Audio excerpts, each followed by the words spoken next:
I know, right? I counted when I walked in. Right? Pretty nice. Right? Yeah. We're missing the Jeff is on jury duty. He was going to be Oh my. sending Mark Raitzer in his as a proxy. That's the last I heard.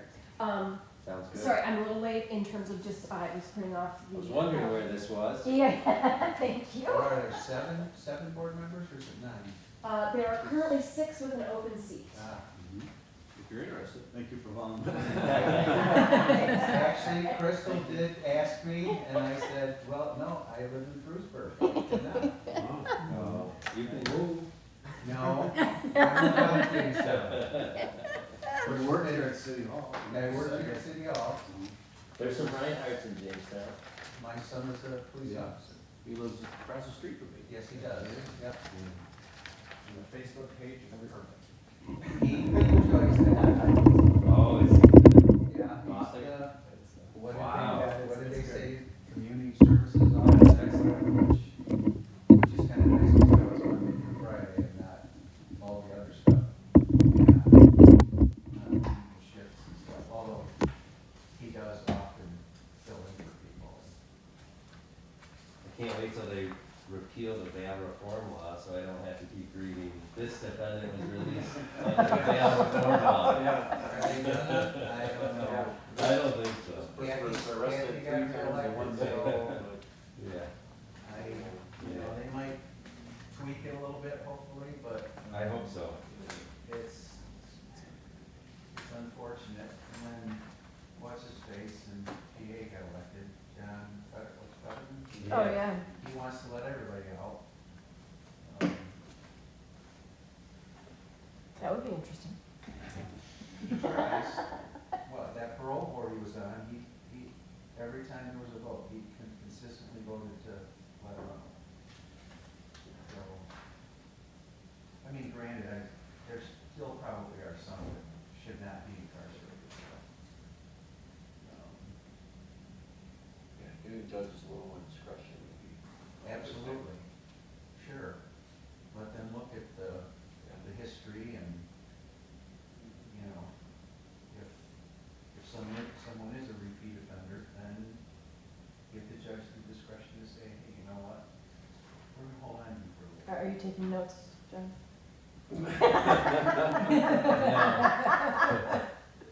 It's not up to you. Right. Nothing's gonna pass. State legislature and governor. Yeah. Are we ready to get started? Yeah. Okay. Let's call the meeting to order. We have 2 items on the agenda, right? And no additions. Correct. The first one is Pepe Dental Parking Lot Improvements. And we have Mr. Reinhardt here from CPL. You got it. CPL, Architecture, Engineering, Planning. It used to be Clark, Patterson, Lee, but when all 3 of those individuals retired, they kind of rebranded. Changed the logo and stuff, but still we're CPL, so. Welcome. Always nice to be here. Not my first time. So basically, Happy Dental is expanding their parking lot. Their existing parking lot around their building, they need more space. They're doing very well. I believe they work 4 days a week. I think it's 7 to 6. So they get a lot of people all day. So they're gonna expand the parking lot. They did do a temporary parking lot with millings and gravel and stuff. But now, you know, they gotta get the permit and do it correctly. There will be stormwater management as part of this, some manholes and some buried pipe for retention that meets the 10-year storm requirement that the city has from Jeff Lehman. Jeff's reviewed it. He's okay with it. They're talking about doing this in 2 phases, where the actual driveway will be a second phase. It's a proposed one-way in drive. The outstanding question though is that they need to get a permit from the state of New York to widen the curb cut in the apron, which is an existing apron from one of the previous houses that was there that was demolished. And with the state of New York, you never know. They may require a traffic study, you just don't know. But their main focus is to get the parking lot paved, to get the stormwater detention in, because there has been flooding issues downstream off of Homestead down at Roseland Park. The city has addressed and taken care of a lot of that. It's all pretty much straightforward. Their holdings are much more than just where the building and the parking lot is. Ted Card, who used to own Lakeview Gardens, the florist, when he sold that, he sold a bunch of the parcels that he owned to Pepe. And so Pepe has a lot more land than they had previously. There used to be 2 homes, I believe, on North Main Street. And both those are demolished and gone now, which has enabled these guys to expand. So that's pretty much really all it is. And with planning board's approval, they can get the building permit, get a contractor in there to install the pipes, pave the parking lot. I mean, they currently use it now, there is a need. They're parking on the gravel now. They're connected right now, the two? Yeah. The entrance and that exit is here. They want this entry only to be for just the employees. The employees mostly park on this end so that all the clients are closer to the building to get into the building. When they currently can access from the florist property. Because at one point in time, Ted Card owned more of this, and he sold some off to Pepe. They split part of it up. And they currently do come in and out this way sometimes, from what I understand. But I think it's Pepe's intent, and probably the new owner of the florist shop to say, you have your own entrance. So that's the plan at this point in time.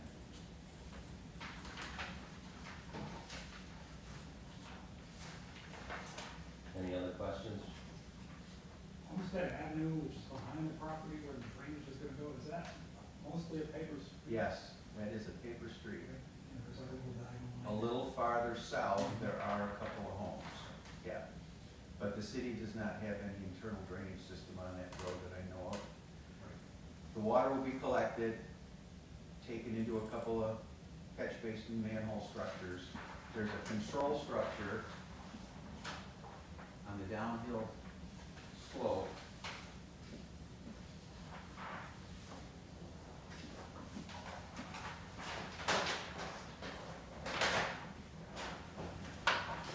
There's a control structure here, which has an orifice in it which controls the amount of water that can leave the site.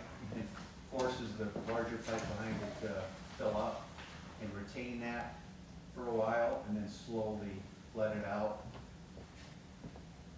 And it goes into another pipe that discharges farther down the hill with riprap to disperse the water flow. So it's retaining the water so it doesn't just run down the hill like it does now.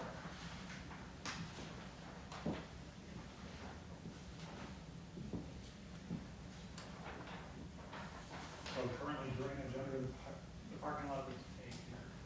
There is drainage underneath the parking lot currently, that consists of dry wells. There's a couple in here. One of them was put in the project in 2007, when Pepe's built an addition. And that went through site plan approval back then. Well, there's no underground drainage towards that wooded area at this point. No, it all sits in the dry wells that are there. I don't recall what was there before Pepe's bought it. But Pepe's did expand, I think the parking lot expanded a little bit north in 2007, and I believe also a little bit west in 2007. And again, that project went through site plan approval and was approved back then, pretty sure it was 2007.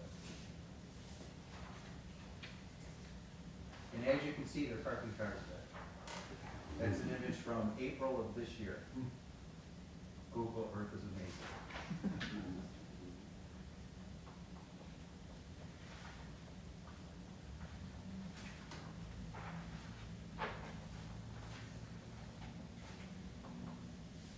he said Jeff has seen it. Was given the calculations for the 10-year storm, and I think also the 25-year storm. All of those flow characteristics, so that he was happy with what the retention was gonna be. So we would just, it would be all paved, the driveway apron would be paved, so you just have to wait for a curb cut from the state? Well, I don't think they're gonna pave this Okay. until they actually are able to get that permit. They haven't decided to go forward with that just yet. I mean, when we originally met with Larry and Ellen, you know, the existing apron, it's 16 feet at the road, but it's only 10 feet at the back of the sidewalk, because it was just for the house that was there. And the code requires a 15-foot wide, single one-way driveway. So to make it 15-foot wide, that whole thing has to be expanded. They basically cut off half of it, move it to the south, put in a new apron, new curb cut. And that way we can get the width of the drive. I think they're gonna be able to pay the parking lot before, sure. Oh, I doubt that. I don't think it's gonna happen this year, no. I would imagine, I mean, the plan calls for next summer for them to actually get it paid. Could all be done at one time. It could be, as soon as they decide they want to try to see if they can get the permit from the state. Which, with the state, you don't know, because the flower shop already has there's two entrances and exits, one at the north side of their property, one at the south side of their property. Their north side one is the one that really has more of a problem with sight distances, with people coming around the curve. I don't imagine that this would be too much of a big deal with sight distances, especially because it's an entrance only. People aren't gonna exit from there. But it is DOT, so there's no guarantee what they might want to allow them to make that a wider apron cut. We are optimistic that they would give it to them, but we can't guarantee that they'd get it. So. Otherwise, they might be driving on some of the mud and making a mess, jumping a curb, which nobody likes that. Doesn't matter how wide you make them, somebody drives over the curb anyway. Our entrance at our office, when you're I hit the curb. Somebody's trying to get in, you're trying to get out, and back wheel usually jumps that higher part of the curb. It just happens. So that's what that is. If you got any more questions? It all meets codes, there's no variances required or anything. Any questions, Jeff? Not really, I'm Okay. quite familiar with that parking lot and driveway from being a patient there. Great.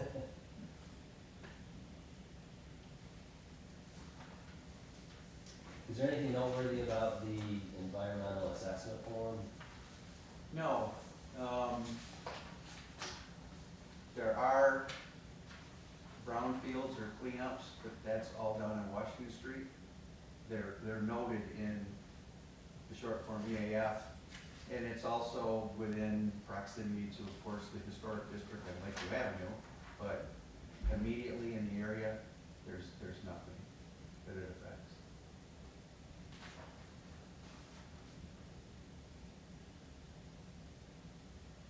Is there a recommendation from the staff? There is, yes. Staff level recommends approval.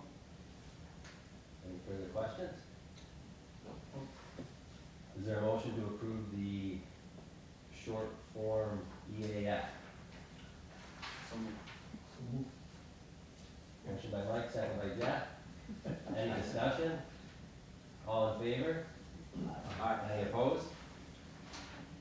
All right, is there a motion to approve the site plan? Motion by Jeff. Second by Tom, thank you. Any discussion? All in favor? Any opposed? Thank you, Mr. Reinhardt. Not me. Appreciate it. Good to see you, Jeff. It's been a long time. It was 45 years ago that you and I were in this very footprint. Yeah. Yeah. Boy, time's fast. I see we both gone to gray hair. It sure does. But we've still got it. We haven't lost the gray hair. That's a good thing, yeah.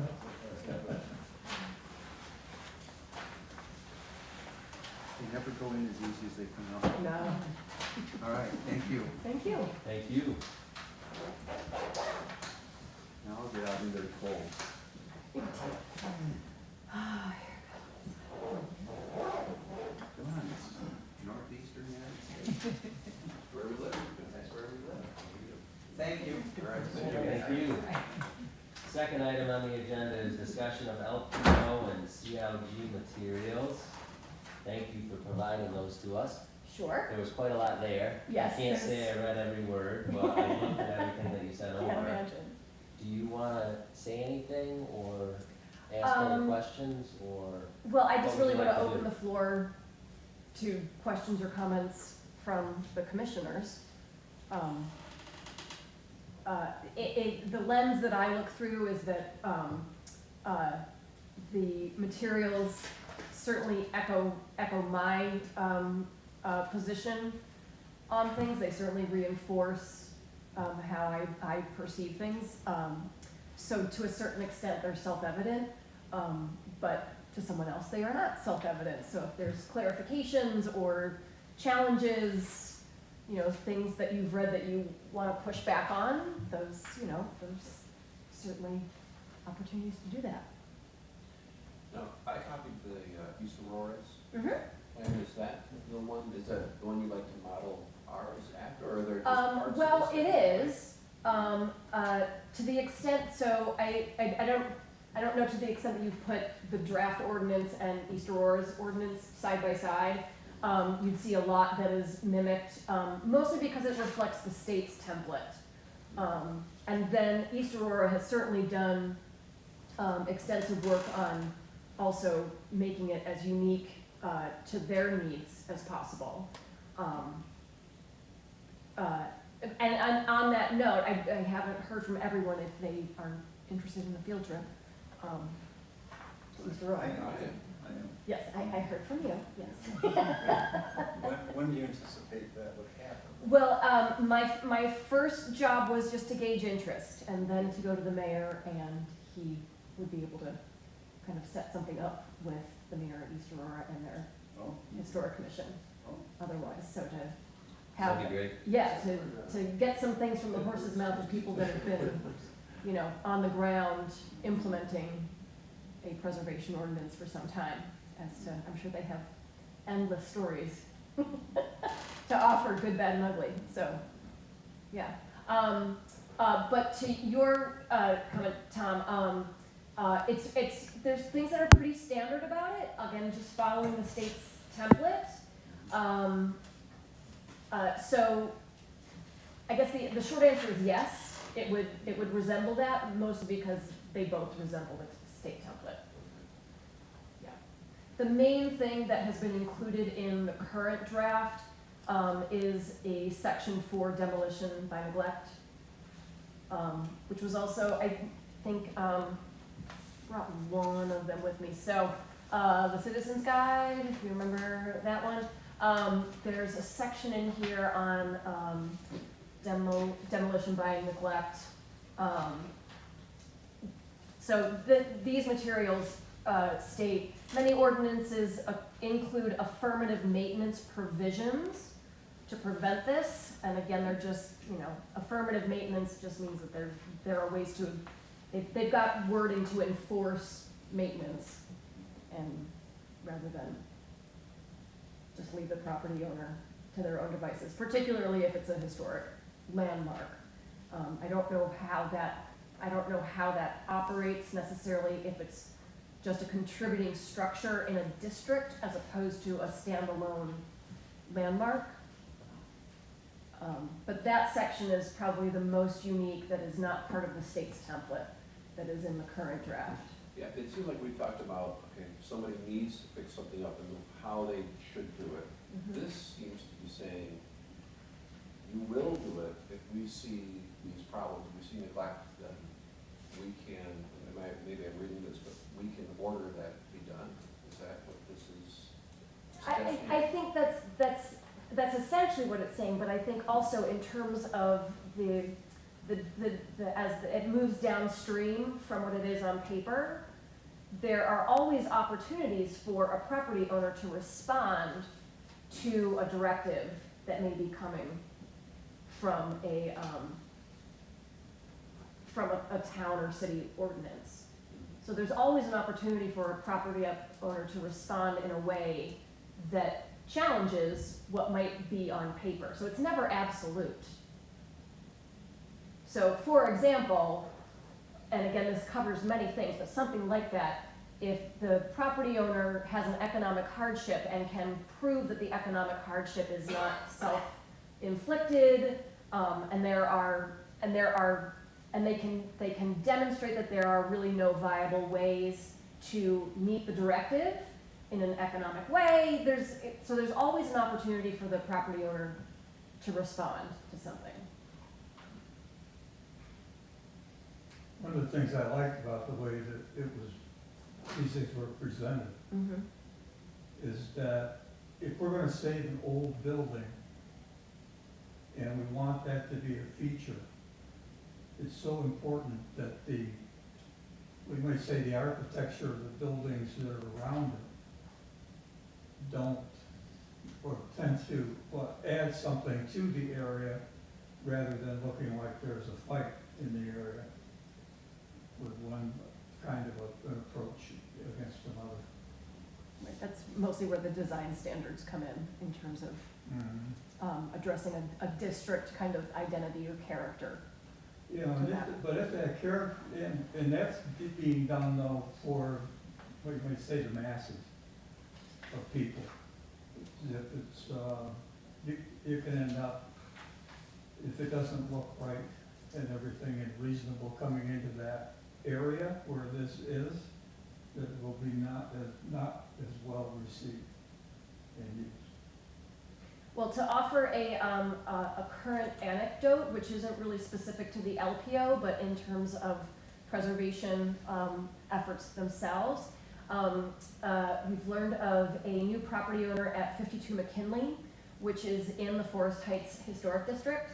Now, Forest Heights was only got its historic designation from the National Park Service on the National Register in 2020. So again, think of 2020. Who knew what was going on in 2020? But they managed to get their designation. And so it being a contributing structure in the National Historic District, this property owner has a fixer-upper on their hands, go figure. But he is eligible for historic tax credits in terms of his improvements and repairs and restoration to the home. Again, that is contingent upon him meeting certain requirements from the State Historic Preservation Office. So in some ways, this is another opportunity for something of design standards to be presented. Mm-hmm. Now, the homeowner can refuse that and say, no, I want to make a completely glass house, in here. And he has every right to do that. He just won't get the historic tax credits to do that in terms of kind of a subsidizing of his efforts to improve the property. So even at the national level, the more we can encourage property owners that are in our current historic districts, which is Forest Heights and Lakeview mostly. Downtown is not as residential, and the architecture is not residential specifically. Those are ways that we can start to retain and also cultivate the characters and identities of the neighborhoods. Unfortunately, we as humans are all different.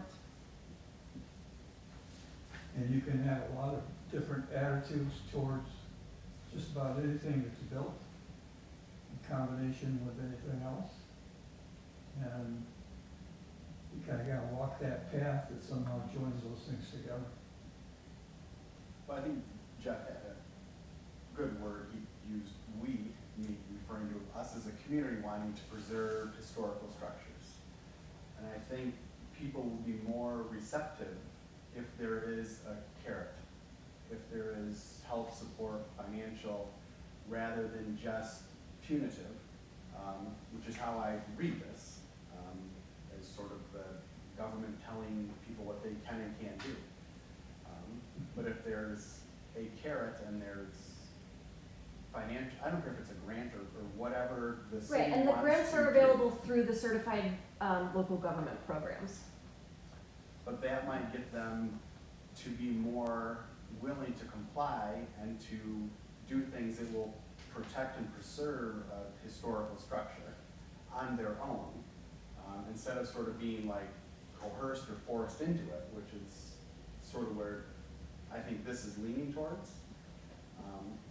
Because it'd be great if you had a lot of people who own historical, what is defined as historical, coming to the city for guidance and support, not just for financial guidance, but also for information regarding all the other opportunities for historical preservation.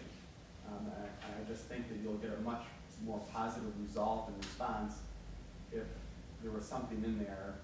So if it was Encouraging people. if it was your property, what would you want the carrot to be? Well, right now, it would be financial support to buy those materials in order to Right. preserve. Right, that's what the historic tax credits are. But they're tax credits. Is there anything that goes directly, is there like a 50-50 match? Or anything? Not on the national level. No, but I mean on the local level. If we were to develop something like that, would that get a much greater response than just telling somebody, you know, you want to do this work on your house, you have to apply for a certificate of appropriateness, you have to come before this board, you have to try to get a contractor who will come before the board so you can discuss this proposed renovation or project, and then if we agree with you, then you can do this. And you have no say whether you want to be part of this or not. Because you can define, it's defined not by the individual, but by this city council, right? Say this again? Sorry, back up. Okay. So, say this again. So if somebody wants to do work on their house, they have to And get. they're a contributing structure in a local historic district. Right, and they Okay. have to get a certificate of appropriateness, Mhm. right? So in order to do that, they have to fill out paperwork of what the project's gonna be, Mhm. present it before the board, get a contractor who's going to be able to do this correctly. All before But we any don't work know can what be it done. is. Huh? We don't know what the work is.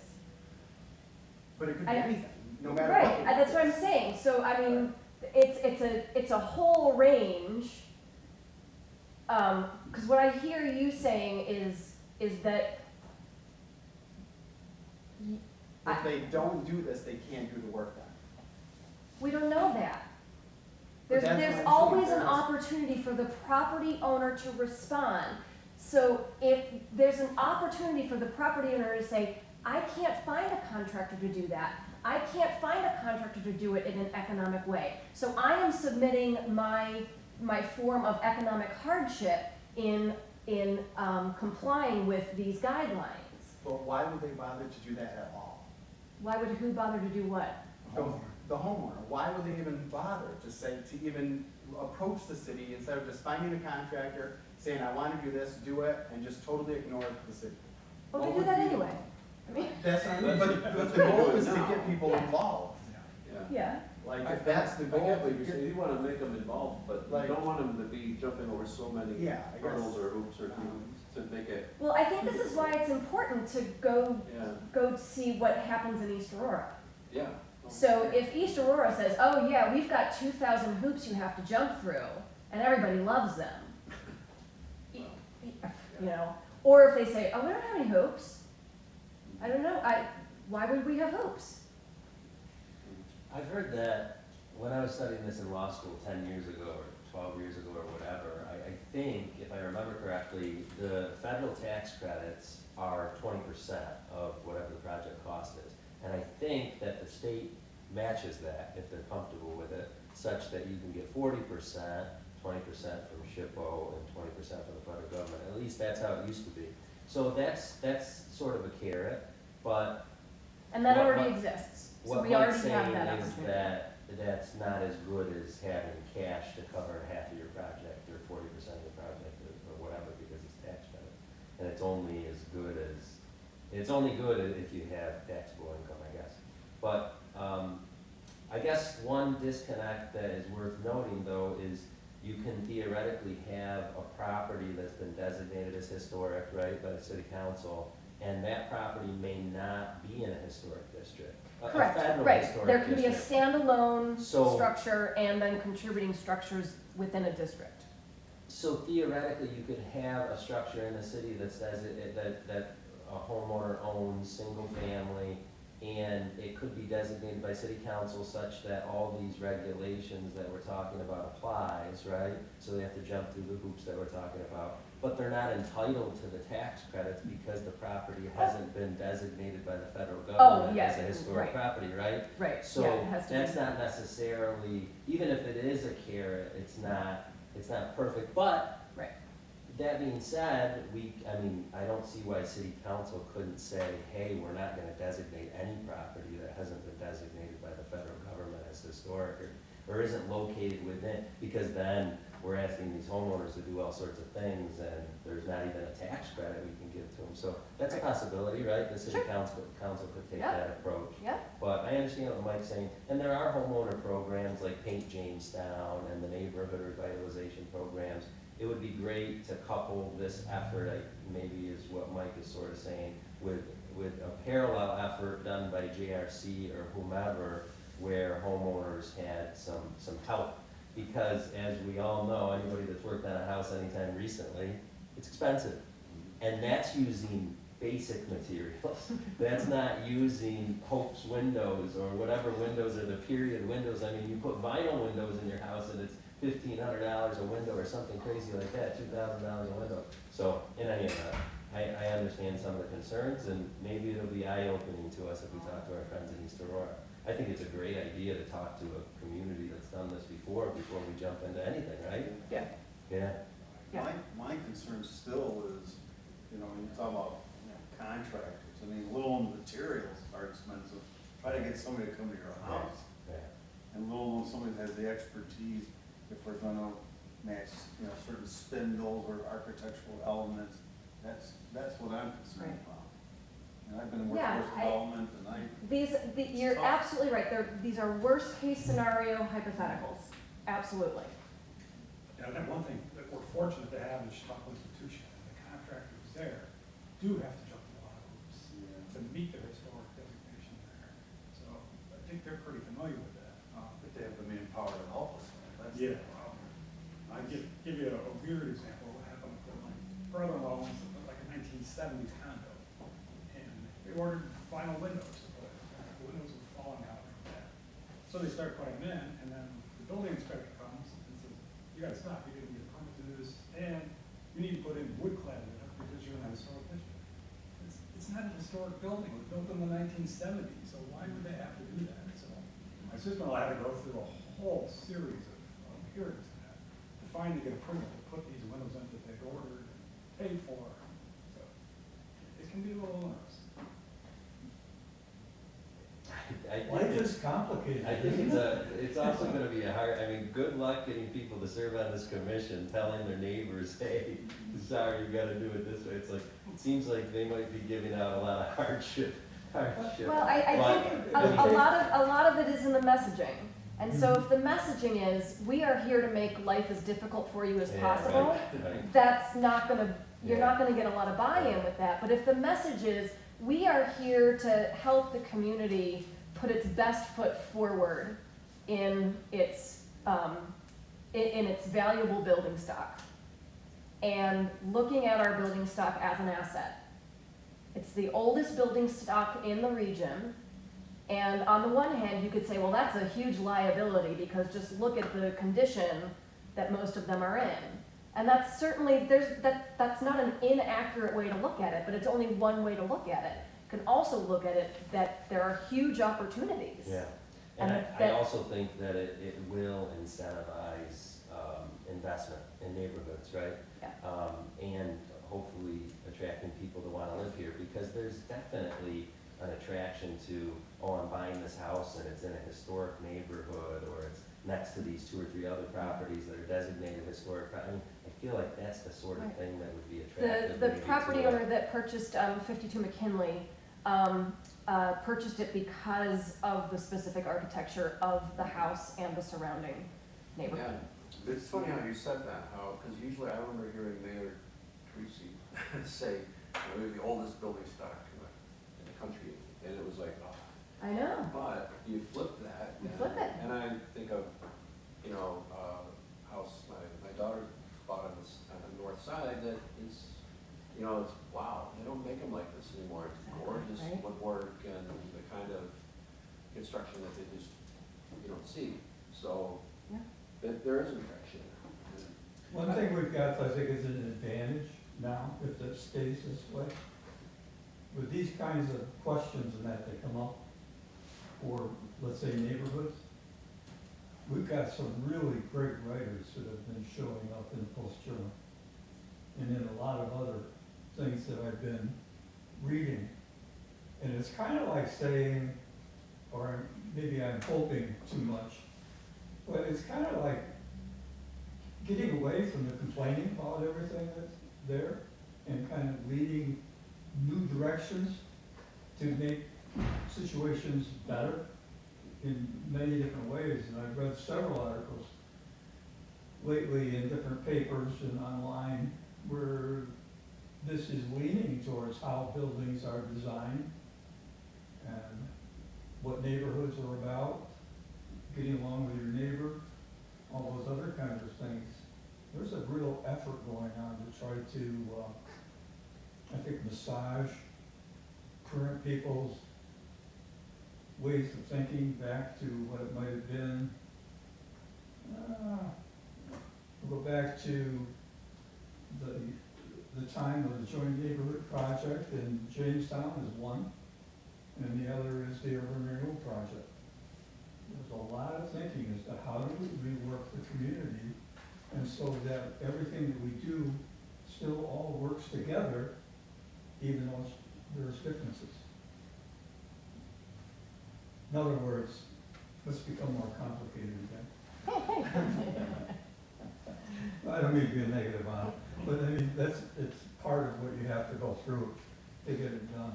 But a lot of it is, it's not just the architecture, it's not just the buildings, it's not just the laws, it's you really gotta get your communities thinking in the direction of what you're trying to accomplish.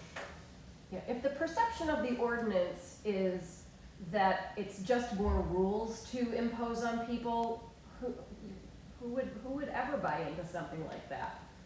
And things that, the ordinance is just here to limit your options and constrain your choices. That's not the spirit of the ordinance. And so we want the tenets of the ordinance to also reflect that. So, for example, if you're only seeing sticks when you read it, then the tenets of the ordinance need to be addressed so it doesn't reflect that. And the opportunities that property owners have in the process of compliance cannot be overstated. That again, it's not so much that they're rules, but they're guidelines. And again, some of that is semantics in terms of how you implement a policy. But to the extent that the property owner has multiple opportunities through the process of something to have their input and provide feedback, makes it more of a guideline than a rule. But at the same time, if there are too many hardships extended, then it kind of takes the teeth out of it and, Right, and I don't know if that's knowable. Yeah, right, it's not, and Yeah. that comes down to because you don't know who's going to be Yeah. serving on the board in the first place. But I'm just Right. saying, it sort of defeats the purpose of doing it in the first place if there's going to be so Right, many right. hardships granted. And I worry, for sure, we're not Chautauqua institution, right? We don't have a lot of people of that type of means in this city. Yet, It's just, right, yeah, I'm hopeful for the future, just like everybody else, but I'm just saying, East Aurora, Chautauqua Institution, I mean, these are families who you have to pay triple for your stucco work on the outside of your house, no big deal, we got it, and it's like, that's not how it is here. Yeah, yet, I'm hopeful for the future, Yes. but, yeah. you know, that's a concern of mine. But I think that in general, we have a lot of great properties here that are worthy of preservation. So I agree that that's a great goal to have for us to work toward, but, yeah, just concerning about the level of capacity that families have and individuals have. I really see this as kind of two things. There's fixing those houses up, and then there's demolishing houses that really need to come down. What's the process there? Someone buys a couple of properties, I'm gonna knock them down and make a parking lot for my dentist office or something. And I think of, you remember the old city hall, the gorgeous building. I still don't know why they would knock that down, and I never did either.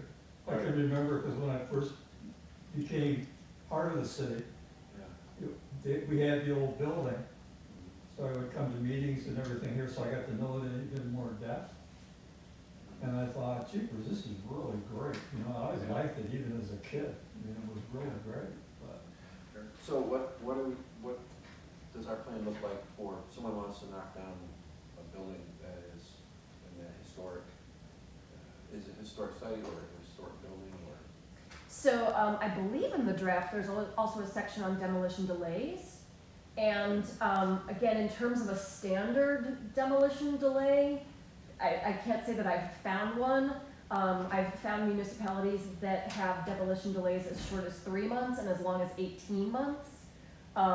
And so should someone want to demolish a structure that's a contributing property in a historic district, they would immediately be issued a demolition delay for the Preservation Commission and other stakeholders to review their request to demolish. And so they would have whatever the ordinance says is that time, 3 months, 18 months. And in that time, it's tricky because in that time, of course, the building can deteriorate even more. And in terms of carrots and sticks, there's lots of property owners that say, well, there's absolutely no carrot for me at this point.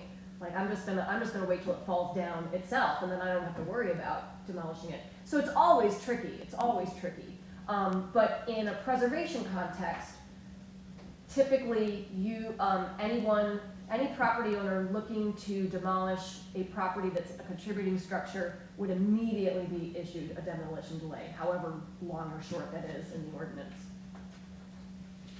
It's just an extra level of review. And admittedly, as far as I understand it, it is at an expense to the property owner in terms of whatever engineers or architects need to come in and make assessments as to whether it absolutely needs to come down or whether there are restorative opportunities in it. The real crutch in this though, in trying to do it right, and I guess even the thing getting in the way, is it's really gonna take also a lot of preparation, if you will. There's gonna be a lot of studies and everything that need to be done in advance, so you've got potentially answers to some of the questions and things that come up from the general public. And if you're not prepared for that, it's gonna be a rocky road trying to get anything done. Well, and I think that's why the messaging is so important. That's why we have planners. And that's why the messaging that accompanies it is important, because in some ways you can't really have an answer for every single possible question that's out there. But if every answer is framed in alignment with the spirit and intention of the ordinance and looking at our building stock through the lens of being assets rather than liabilities, I think that can go a long way in having an affirmative response. It may not provide a solution at that moment, but I think it provides an affirmative response as to kind of what direction to look in from that point. Mm-hmm. And a lot of how it's set up, the kind of information that goes out to the general public and everything as it's in process, if you will, of being studied, is highly important. And again, to a couple of writers in that over at Post Journal that are really on track, make sure you keep them informed. Believe me, if they get off track, I'm gonna tell them. I can do that, because I know a couple of them. There you go. I'll remember that. Mhm. If you have any real problems with some of the things, call Fred Larson.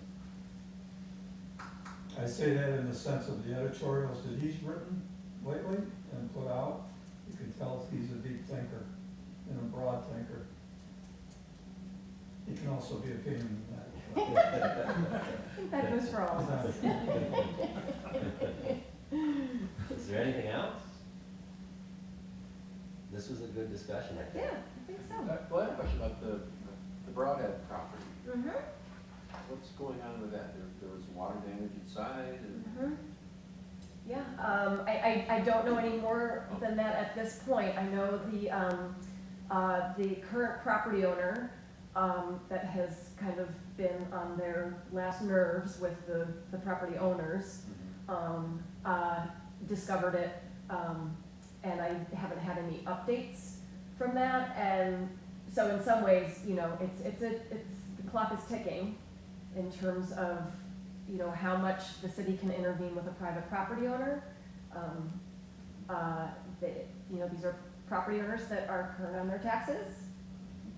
And so to that end, that's kind of, you know, the big box to check off as to what kind of intervention can be made. Isn't there a code violation?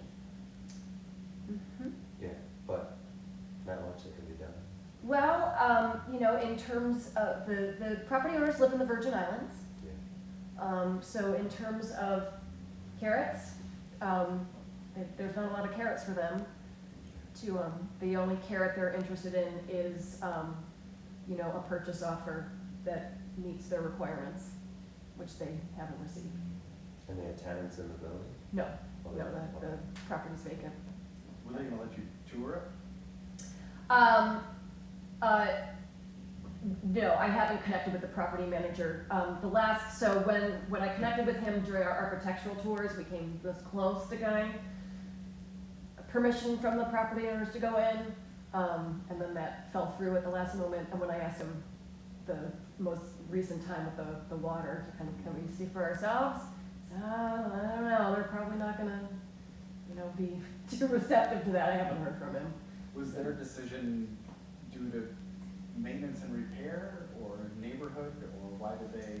They just decide, well, their own economic situation changed. And, you know, since they don't live here, it's hard to kind of stay invested in, you know, just as a, not financially, but it's just to stay invested, in the neighborhood if you're not really part of the neighborhood. And, you know, to their credit, they had very good intentions. I don't think that they ever had intentions to live in it, but they had good intentions because they can, you know, you can see the obvious potential in it, and, you know, a little feather in your cap to say, I fixed that thing, you know, wouldn't that'd be a little check to have, right? But shortly after they purchased it, their financial position changed, and they decided that in terms of what they were prioritizing financially, it was not gonna be, the Broadhead. What's the address of that one? 130 South Main.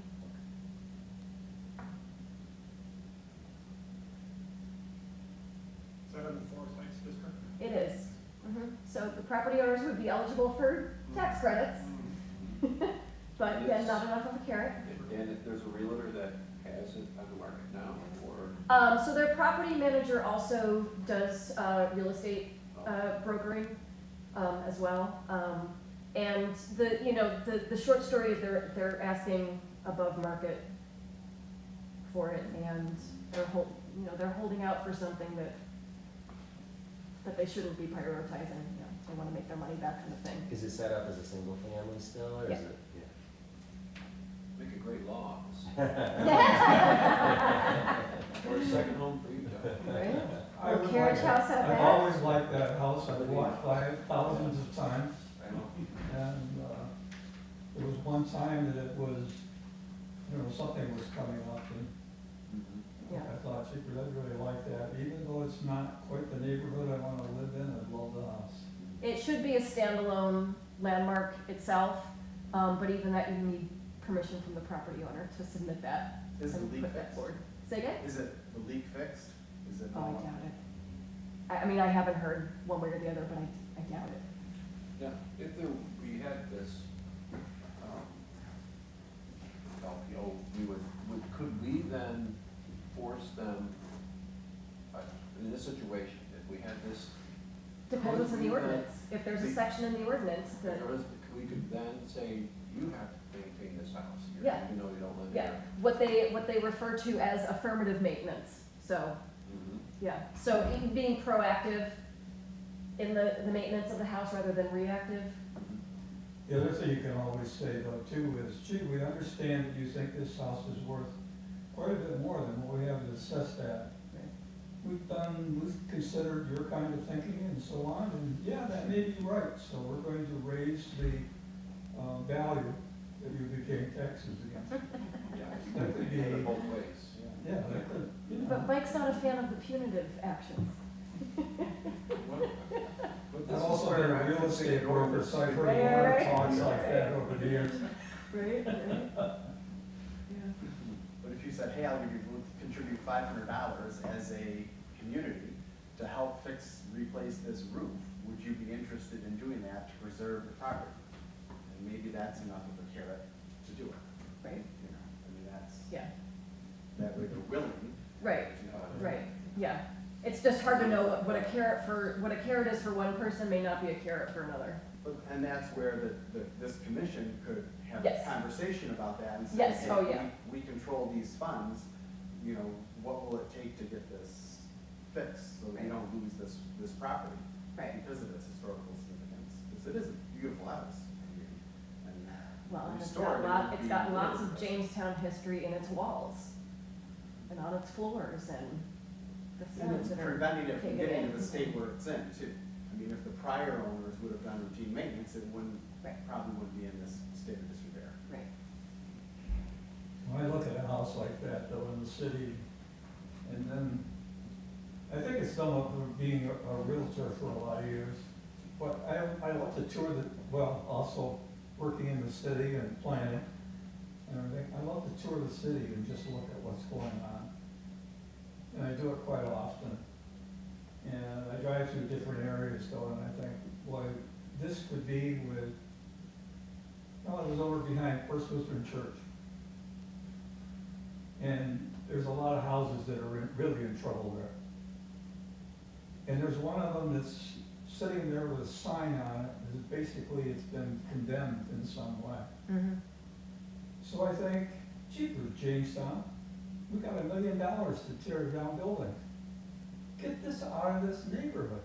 but condemned doesn't mean that it's, You can pursue it. but condemned is a very, very broad term, Oh, I know. so, I do. I've been involved with it Right. before. We had to do some of that Brooklyn Square to be able to get things done and use it as a lever. But, it affects neighborhoods, values and everything all over the city. Things that we are unable to take care of as a city. We really don't, we've got a lot of challenges and we don't really have a lot of money here. And money in just about anything you do is major. Right? You're in business now. You know, you know. Well, and you're right, I mean, the median household income in Jamestown, it's, you know, it's low. Yeah. It's compared to a lot of the areas in New York State, and it's hard for Okay. families to find money to do renovations, let alone. and I'm gonna steer it back to not the problems that need solutions, but the Well, I was opportunities just trying to that are in front of us. take planning out into it, you know, planning is a big deal. There's a lot to it. That's why you chose to get involved, right?